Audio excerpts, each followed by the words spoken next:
l'approbation du pacte métropolitain d'innovation de Grenoble-Alpes Métropole avec l'État.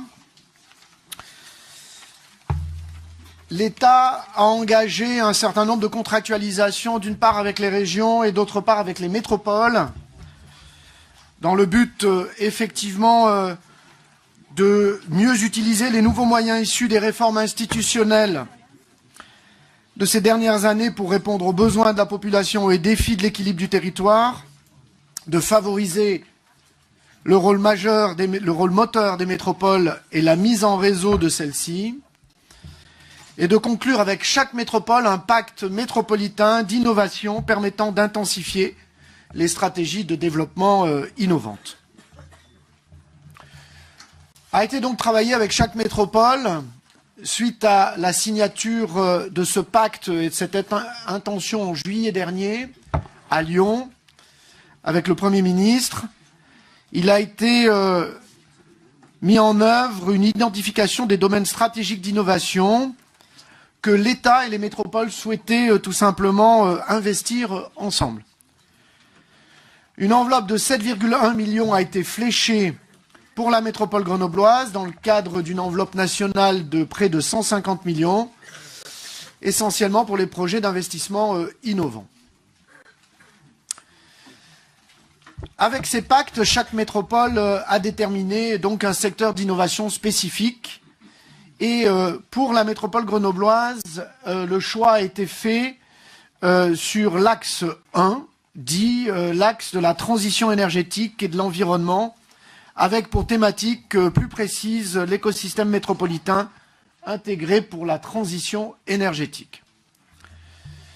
Le pacte métropolitain se compose de deux volets. Un premier volet qui, justement, sur ce qui peut être fait en matière d'innovation,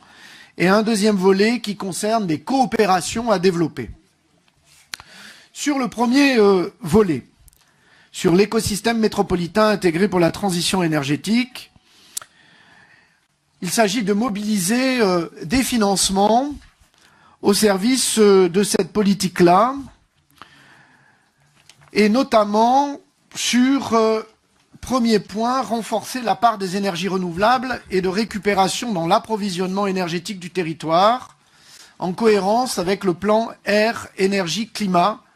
et la dynamique de territoire à énergie positive pour la croissance verte, les fameux TEPCV que nous avons engagés. Autour de trois aspects. Le premier, c'est la construction d'un réseau de chaleur 100% biomasse sur la partie est du territoire métropolitain.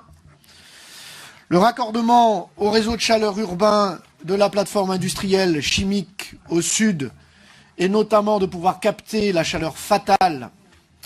qui aujourd'hui n'est pas utilisée et qui peut être ainsi utilisée en vue du réseau urbain. Et le développement des sociétés de participation citoyenne pour le développement massif des parcs photovoltaïques en zone urbaine. Il s'agit également, dans un deuxième point, de renforcer la gouvernance de l'énergie, à la construction du service public métropolitain de la donnée énergétique, et notamment par l'extension de la plateforme Vivacité à l'ensemble du territoire métropolitain, ce qui serait unique en termes de démonstrateur à cette échelle. Il s'agit d'un outil de pilotage des données de consommation énergétique pour répondre aux besoins de monitoring à la fois des acteurs publics et privés du territoire et dans une logique justement d'extension de ce qui avait été initié, sur le territoire presqu'île, aujourd'hui en œuvre. Troisième aspect, des projets mobilité-déplacement, là aussi, qui participent à une dynamique de transition énergétique, notamment sur le parc de véhicules publics, le parc roulant de flotte bus propres, avec notamment l'ambition de remplacer les bus diesel par des bus plus responsables, le renouvellement de la flotte technique métropolitaine elle-même par des véhicules propres,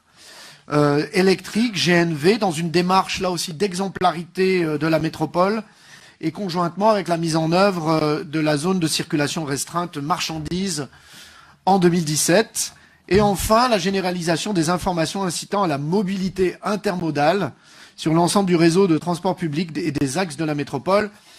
par le développement d'un outil intégré, le poste de contrôle métropolitain. Voilà pour l'aspect projet stratégique. Et le deuxième aspect, dont nous envisageons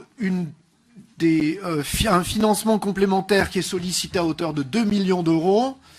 pour le renforcer ce que l'on appelle les coopérations métropolitaines et notamment les contrats de coopération métropolitaine, à la fois sur les mobilités douces et les transports en commun, sur la diffusion de la dynamique économique métropolitaine avec les territoires périurbains et ruraux, et enfin la métropole montagne, le renforcement de la coopération avec les massifs et les parcs naturels régionaux. Et c'est cela qui est posé, je dirais, dans le cadre de ce contrat de coopération à construire avec une nouvelle dynamique, avec un but simple, c'est de considérer que la dynamique métropolitaine n'est pas une dynamique autarcique, mais une dynamique qui se construit, je dirais, avec l'ensemble des territoires qui sont, je dirais, qui entourent la métropole grenobloise aujourd'hui. Voilà ces éléments ainsi présentés avec les financements qui nous sont proposés par l'État et qui sont de nature tout simplement à contribuer à renforcer de façon plus forte, je dirais, une dynamique territoriale en la matière.